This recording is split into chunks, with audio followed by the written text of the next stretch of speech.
Okay, this is September the 5th, 2025.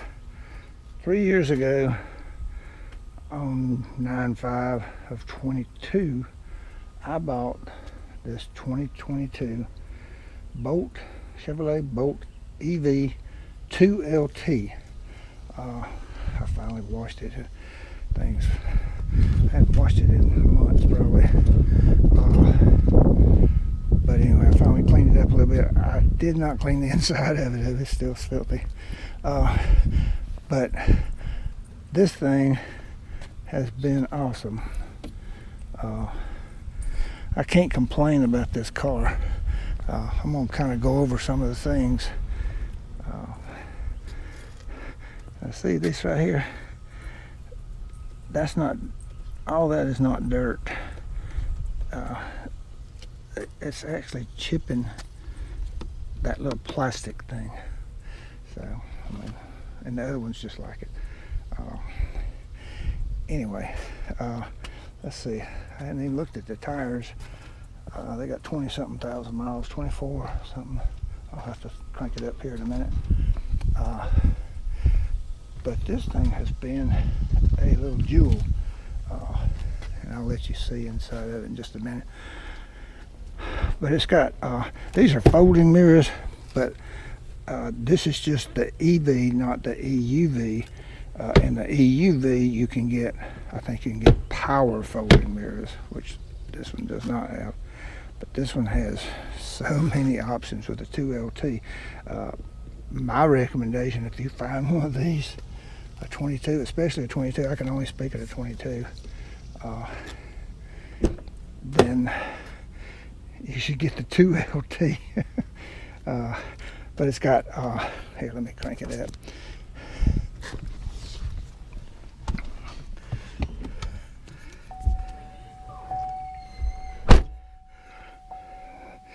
Okay.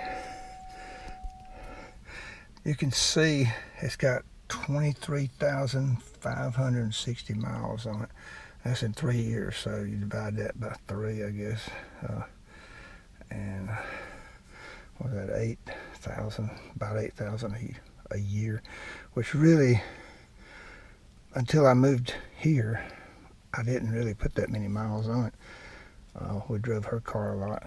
She's got that Cadillac. That's a nice car. And every time we went on a long trip or something, we use that Cadillac. I would recommend having a car for long trips. If you're just gonna go, I'm gonna turn that air on. I've been sweating. If you're just gonna go like 125 miles to some place and then come back, that's only a 250 mile round trip.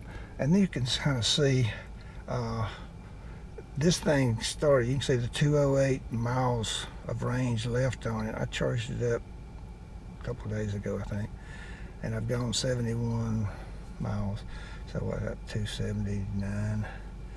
Yeah, 279. That's what it started with, 279. It's spec for 259.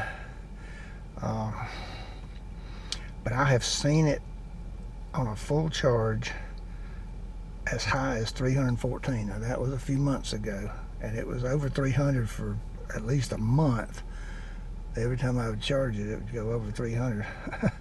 And then it started getting really, really hot here, and it dropped under 300. But it's been 275 or higher, mostly 280 something. Now that it's cooling down just a little bit, it's September now, it'll start cooling off a little bit. But anyway, let me go over some of these features this thing has. It's got auto dimming headlights, which is kind of nice. Auto locking doors. You start moving, and after as soon as it gets up to a little bit of speed, it locks all the doors. It's got power up and down for the driver's window, power down for the other 3 windows. That's pretty nice. Now you have to hold them to get them back up.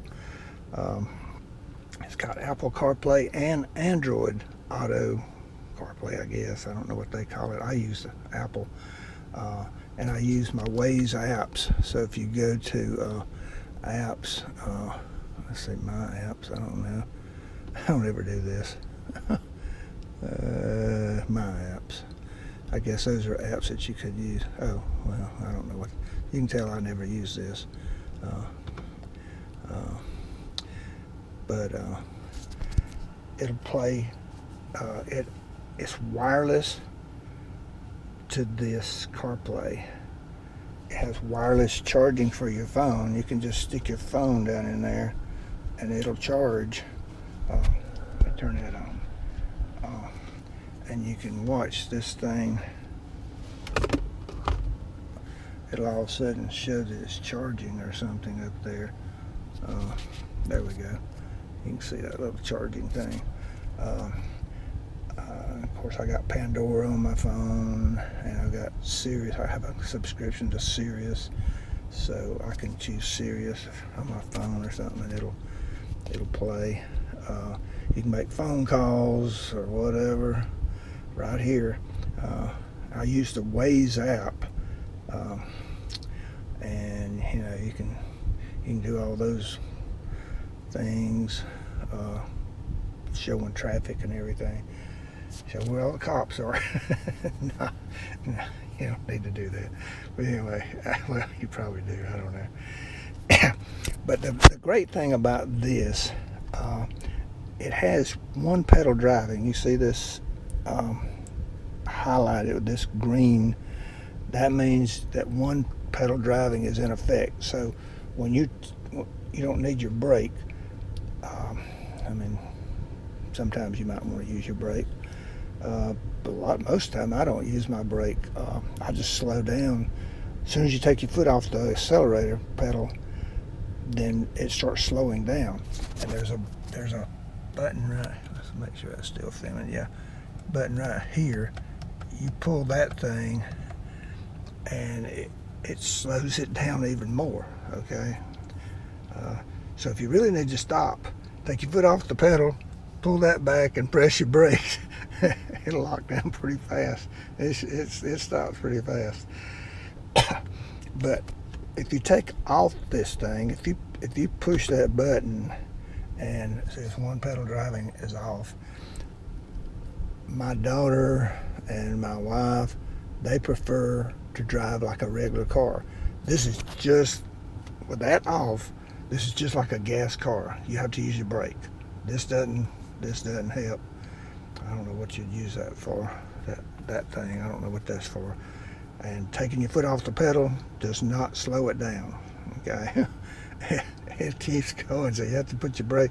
You have to use your brake if you don't have that one pedal driving set on. But they like it just like this, which if that's the way you want to do it, to me that's a good transition from going from a gasoline type car that you've been driving for years maybe. And this thing has all the buttons just like a regular gas car. It's got the heated seats, 3-way heated seats. My wife likes to use. I almost never use mine. I just don't use it that much. Most of the time I don't use the air conditioner. I throw the windows down.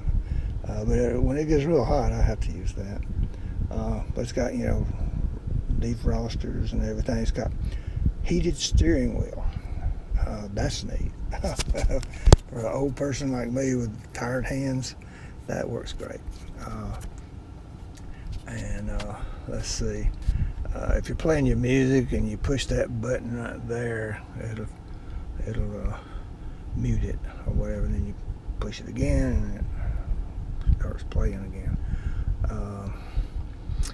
This thing here just sends you through different things, you know. You can just do whatever. It just sends it. It controls the screen. So I never use that button. I can't even remember. But it's got. This is funny right here. I don't know. This is funny. And sometimes I will use this button, and I'm gonna push this flag-looking button. And when I do, sport mode on. I don't know how much faster it goes in sport mode,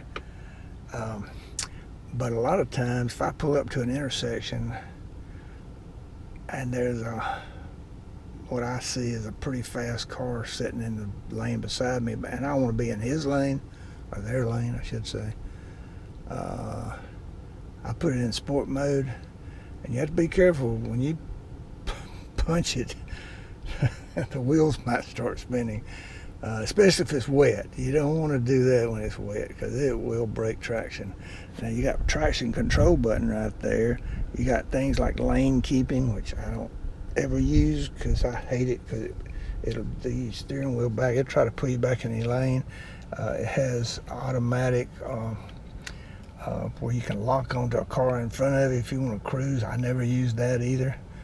I'm scared to death to use that the way people drive. I don't trust that.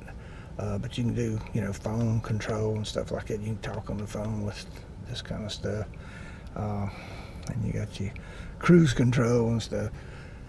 It's got all the things, man. It's got intermittent wipers. Now let's see. I said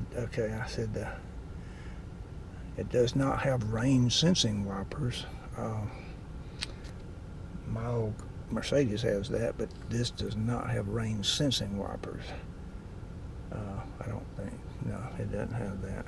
But it's got intermittent, so you can control it pretty well. And it's got, I said auto dimming. Let's see, it's got adjustable mirrors. You can control that inside here. Power door locks on both sides. Now the driver's the driver's seat is you can automatically control it with buttons on the side. But the passenger seat, you have to manually control a lot of it. Okay, you can't just. It doesn't have the automatic things. And it's got the it's got the mirror up here, the whatever you call that, the vanity mirror or something. Yeah. And this is adjustable too. You can slide it out, so it meets some people's criteria if it allows it to do that. I don't know. It's got all these lights and things like a normal car.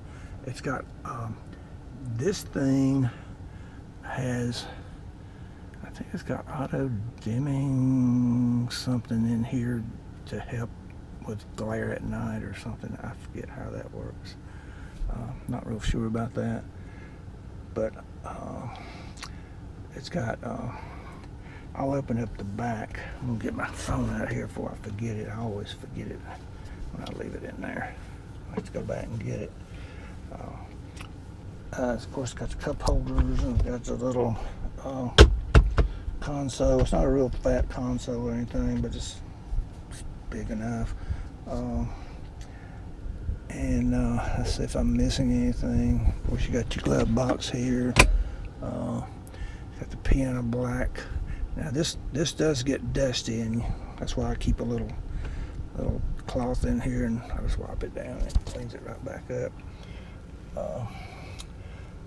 But I have been so happy with this thing. I don't drive, like I say, about 8,000 miles a year. If I drove 20,000 miles a year, this thing would just about pay for itself. Of course, it's dusty in here. Oh boy, it's dusty. I need to clean it inside. Well, I'm old and I can't do but so much in a day. I'm gonna turn this off. You have to press the brake, turn it off. But yeah, and when you put it in reverse, if your windshield wipers are going, if you have them on, if you put it in reverse, the rear windshield wiper comes on and cleans the back glass. I've got the seats folded down. Of course, it's nasty in here. You got your little USB and that C thing back here. Nobody ever sits back here except when we go pick up our grandkids. That's the only time I've ever seen anybody sit back there. So I usually keep that down. And this thing actually has a good bit of room. I got all this stuff here. Let's see if I can do this. You can get that. I got all kind of stuff stuff over here. It's just a bunch of junk. Oh, I had a jacket in here. I didn't even know it. I could have given that to my wife. She was cold in the restaurant the other day. I didn't even realize that. A bunch of the stuff is from the winter, and I just never did take and clean it out.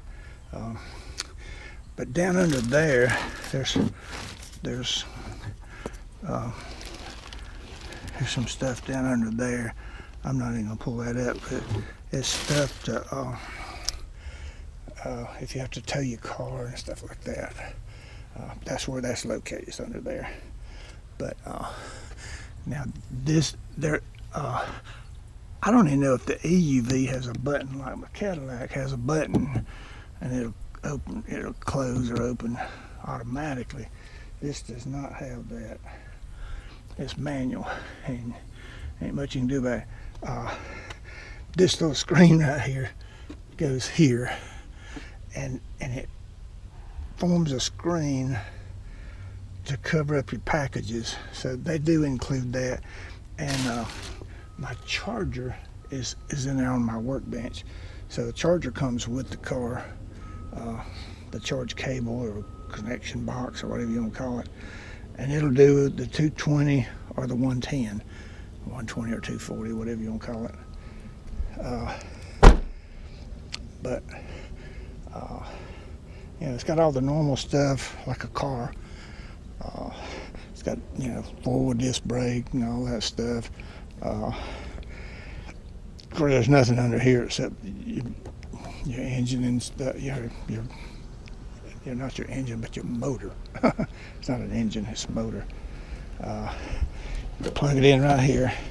If you go to a fast charger, DC charger, or whatever, out on the highway, you flip that down, plug it in. I just plug in here. I forget what it's called, a J, whatever it is, 1772 or something. I don't know what it is. But anyway, I thought I'd do a little 3-year review. Like I say, it's got 23,600 miles on it, or 23,560, whatever miles. And if I drove more, I would save more money on the gas, because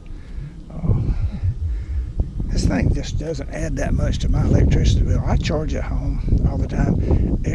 If you drive less than, say, 70 miles a day, you can just charge at home. When you get home from work, plug it in, next morning unplug it and go to work.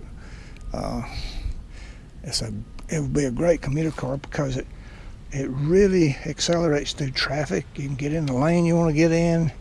I mean, the torque is so fast, or makes it so fast, that it accelerates past most of traffic almost all the time. It's funny to watch people pull up beside me thinking this is a little car, and they think, oh, I'm just going to outrun this guy, and I just don't let them do it. Sometimes I do. Sometimes I let them. I don't care. It ain't no big deal. I know I can if I want to. That's the good thing about it.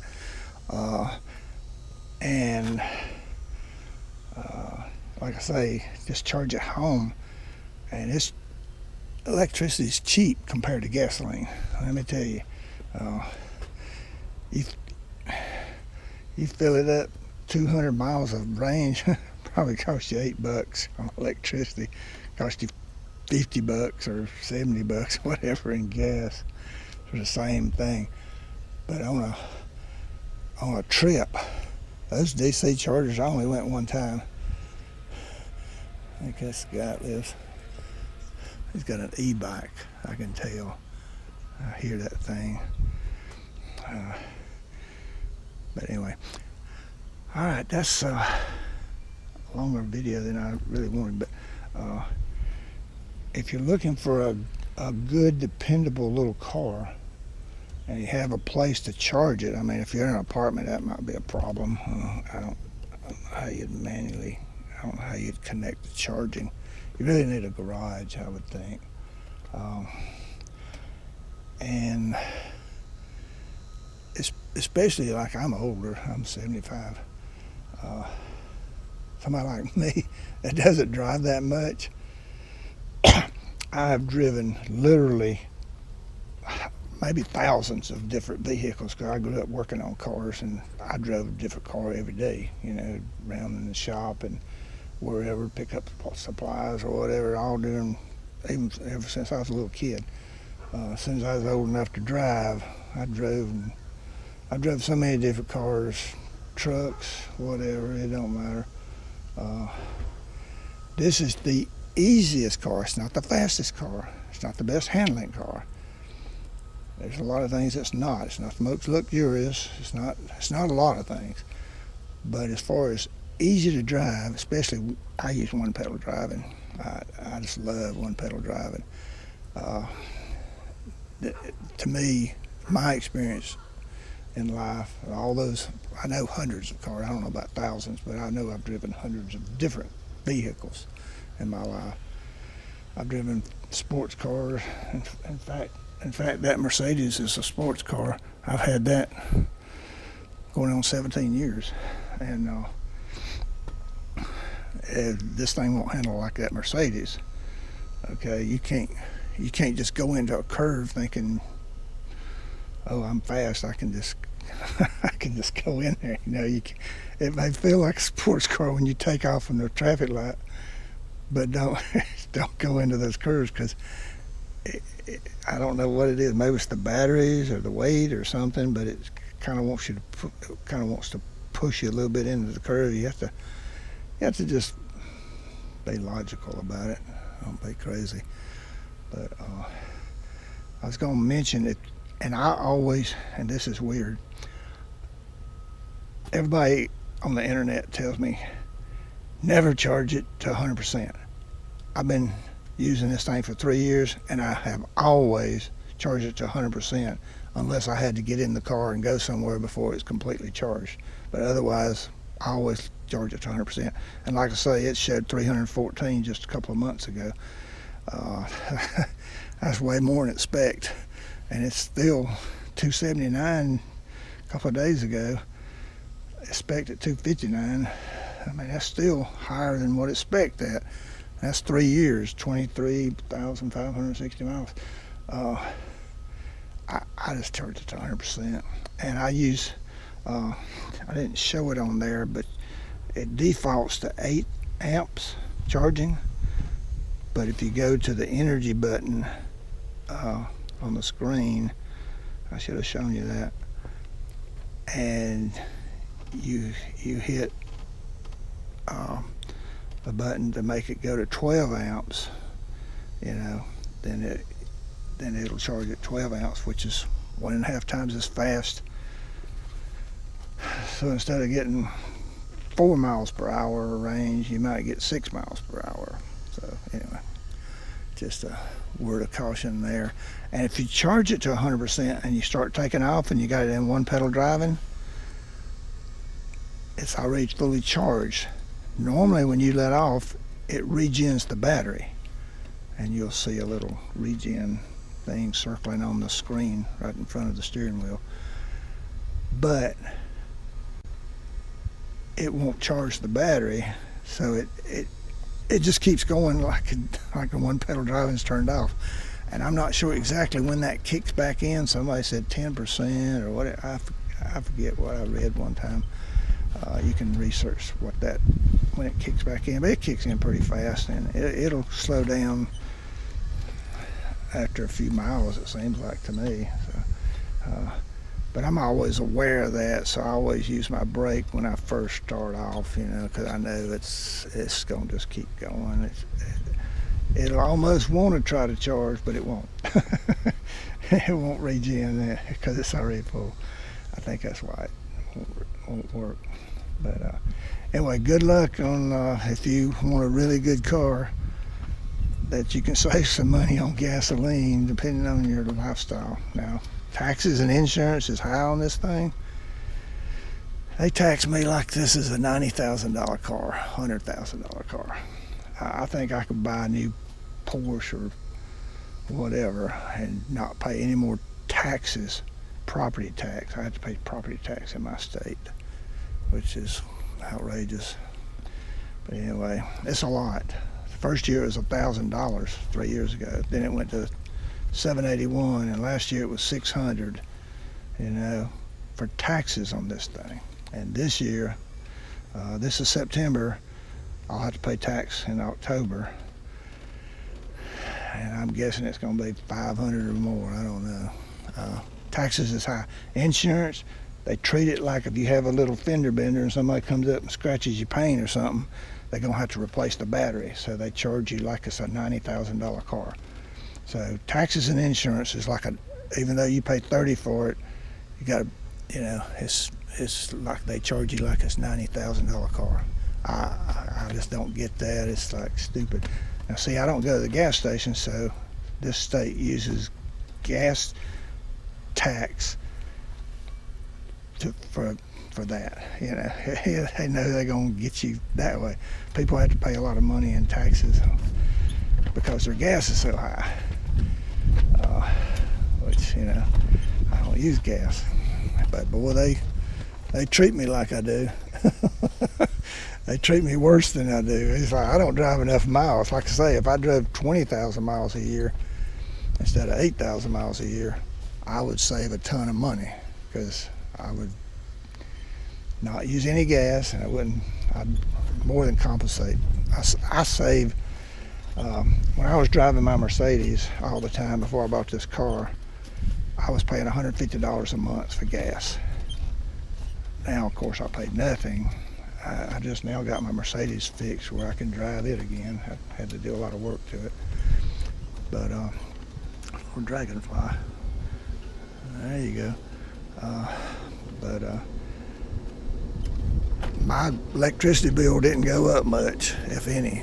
There's a lot of, I mean, I'm already, my electricity bill's been averaging $250 or $270 for the year and 2 or 3 months that I've been here. So, of course, a lot of that was during the winter when we ran the gas a lot, fireplace. So, really and truly, the electricity part of our gas, we pay a gas and electricity bill together. And if you just pull out just the electricity part, my electricity part just doesn't go up that much. It just doesn't. And we drive this thing a lot of places. We don't drive her car that often. She drives it when she needs to go somewhere specifically, but most of the time we're going together, we drive this car. And I'm gonna start driving my Mercedes some too, so of course that'll run my gas bill up. It's not cheap. All right, I'm gonna leave it alone. That's enough. All right, good luck on everything. Thanks.